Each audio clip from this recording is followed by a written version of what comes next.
Hey guys, how you doing? My name's Jerry, and I absolutely love camping. I've done a huge amount of camping, from bicycling across the country, hiking up in the Yukon, the Rockies, down to Mexico. And you asked a great question: what to bring on a camping trip.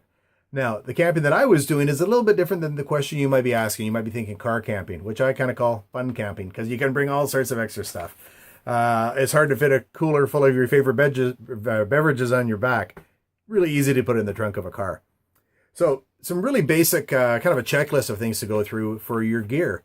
First off is your tent. If you know whatever you're going to be sleeping, to make sure you've got a good quality tent, a good rain fly that comes all the way to the ground, because no matter what happens, sooner or later you're going to get rained on. I like to have a footprint, like even if it's just a piece of a tarp underneath, to stop the water from leaking up from the bottom of my tent into my pad, my sleeping bag. Of course, you're going to want to have sleeping bags, foam pads, or thermarest pads, whatever you're comfortable taking. Some will use, even the large queen size inflatable mattresses. I've done that before, and that's pretty deluxe.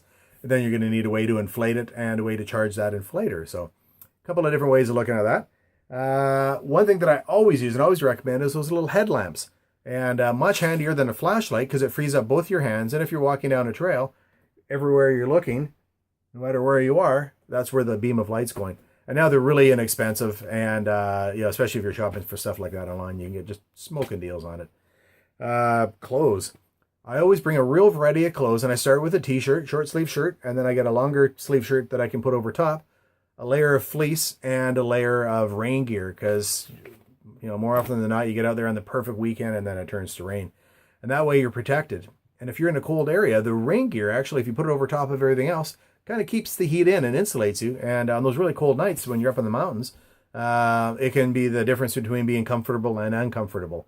And you can get the stuff that is so thin, you don't have to buy Gore-Tex. You can just even buy one of the small nylon ones that compact, and you can throw it right in the bottom of a bag. So it's kind of always there.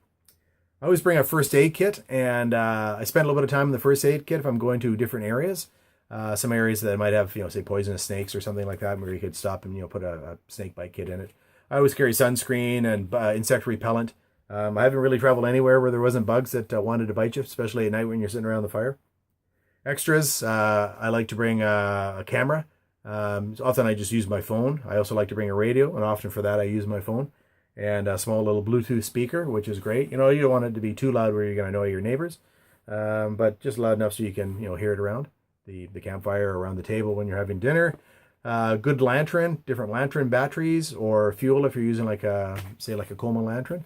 Make sure you've got enough fuel or batteries to take you for the whole trip and a little bit more. Maps of the area and information on the area, so you know what to go exploring during the day. And if you've done that ahead of time, it sure makes it a lot better than trying to figure out what to do when you're there.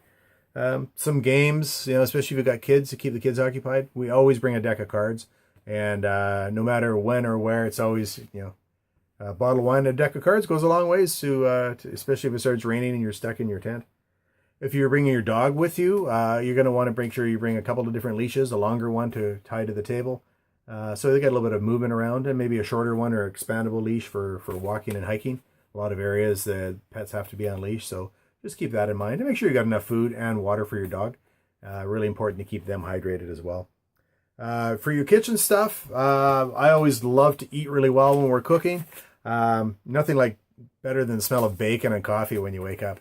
So we've got a little 2-burner stove that we take with us, our cooler full of ice, by big block ice, and everything you would need at home we take with us, and a little bit more. And we often pick up some pre-packaged seasoning mixes, so we're not having to be so finicky out there. But always pepper and salt, always a bottle of hot sauce. And, some people always carry a little sriracha or maybe some extra mayo. You can sort of mix some of the hot sauce or sriracha with mayo, do different tastes. And, it's great on burgers, great on dogs, great on almost everything you're going to be cooking when you camp out. Now, all the camping gear adds up in price, especially I do a couple of different kinds of camping. I do backpacking as well as car camping. So I've got two completely different sets of, gear because, you got your tent, your sleeping bag, all that stuff. And so what we do is we shop online for everything, and we get way better deals than we do shopping, even in the sales in town. And often the stores will have coupons where you get like an additional amount off shopping online. And some of the stores you can pick it up at the store, and some of them they just deliver to your house. And usually most places, if you spend more than $50, they deliver for free. So That way you're not spending all the time down to the mall or Walmart or wherever, where you could be at home planning your next trip. And we've taken that one step further. We found this really cool website that actually pays you to shop. So you buy everything that you would normally buy at the stores you normally buy at, and they give you cash back. And you can get signed up absolutely for free. In fact, they'll even give you $10 to get you rolling. So they pay you to get started too. And that's what we've done. And it's just made a huge difference. And we save it on all kinds of things. So just click the link below or go to getfreecashback.today. That's getfreecashback.today. Check it out. It's really amazing. And I really hope that we see you out there camping, whether you're in a backpack or whether you're fun camping in a car. This is Jerry signing off. Have yourself a great day. Thanks for listening. Cheers. I hope that I've answered your question, what to bring on a camping